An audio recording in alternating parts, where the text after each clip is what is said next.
Hello everyone, welcome back to our NEBOSH IGC series. In our last video, we explored the responsibilities of the employer in ensuring workplace safety. Today, we're diving deeper into the roles of directors, senior managers, and middle managers in making the workplace safe and risk-free. Let's get started. First, let's talk about directors and senior managers.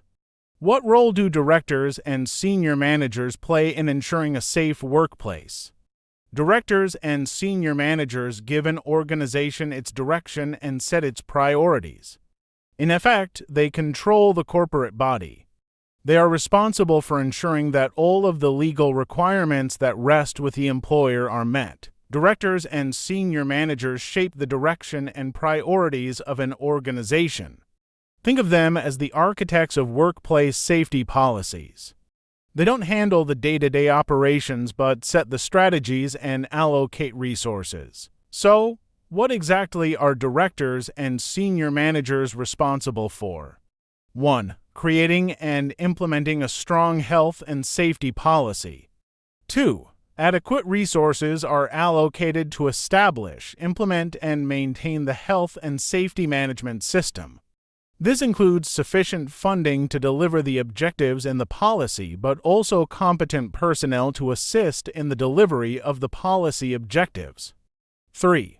The right organizational structures with clear roles and responsibilities are put in place. 4. A director or senior manager is appointed with specific responsibility for health and safety so that it can be championed at board level. 5. One or more competent persons are appointed to assist the organization in meeting its health and safety obligations. 6. Contractors are engaged and managed correctly, demonstrating the organization's health and safety responsibility to third parties. 7. The health and safety performance of the organization is reviewed on a regular basis to ensure that the objectives are being achieved and that the objectives and measures in place remain valid. Directors and senior managers can have enormous influence over their organization and its priorities. This influence does not simply come from their strategic decision-making but also from the way they are perceived by those lower in the management hierarchy. They must demonstrate clear commitment and leadership with regard to health and safety. Now let's talk middle managers and supervisors. Middle managers and supervisors are involved in the day-to-day operational running of the organization, so are responsible for the health and safety standards within the operations under their control. Their operational areas of responsibility are normally defined in their job description and in the organization's health and safety policy documentation. Line managers will be operationally responsible for the health and safety of 1. Taking care of the health and safety of the staff directly reporting to them. 2. Overseeing safety standards for their team and any staff lower in the hierarchy. 3.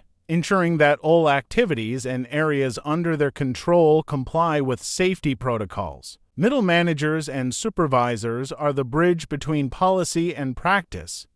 Their role is crucial in translating safety policies into actions that protect employees on the ground. Directors and senior managers set the strategy and lead from the top, while middle managers and supervisors ensure these strategies are implemented at the operational level.